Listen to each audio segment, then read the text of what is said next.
Hello friends, இன்றைக்கி நம்ம காரசாரமான நம்ம ஊர் ஸ்டைலில் ஃபிஷ் பிரியாணி பார்க்கலாம்.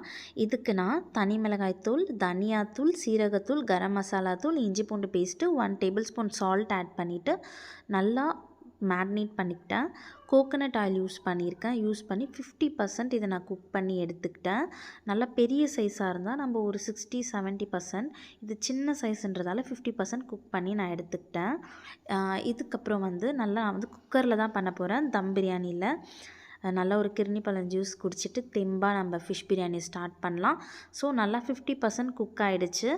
நெக்ஸ்ட்டு குக்கரில் நான் இதுக்கு கடலெண்ணெய் ஆட் பண்ணிக்கிறேன்.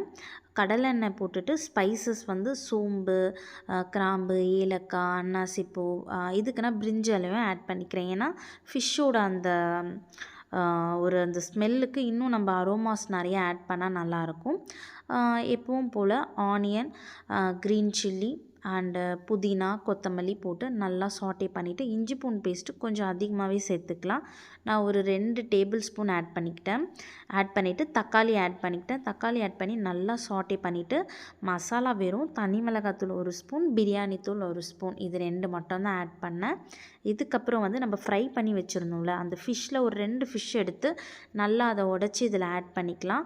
அப்போ ஃபிஷ்ஷோட ஃப்ளேவர் இன்னும் நல்லா பிரியாணியில் சூப்பராக இருக்கும். நல்லா இது ஒரு 10 மினிட்ஸ் நல்லா ஒரு திக்காக கொதி வந்த உடனே நான் பாஸ்மதி ரைஸ் தான் யூஸ் பண்ணியிருந்தேன். 1 கிளாஸ் 2 கப்பு ரைஸை போட்டு நல்லா அந்த ஃப்ரை பண்ணி வச்சுருந்த ஃபிஷ் எடுத்து நல்லா மேலே போட்டுட்டு நம்ம குக்கர் போட்டு மூடியாச்சு. ஒரே ஒரு விசில் தான் விட்டுருந்தேன். நல்லா உதிரியாக சூப்பராக டெக்ஸ்சர் அண்டு நல்லா காரசாரமாக இருந்துச்சு. வேணும்னா நீங்கள் பச்சை மிளகாய் கம்மி பண்ணிக்கலாம்.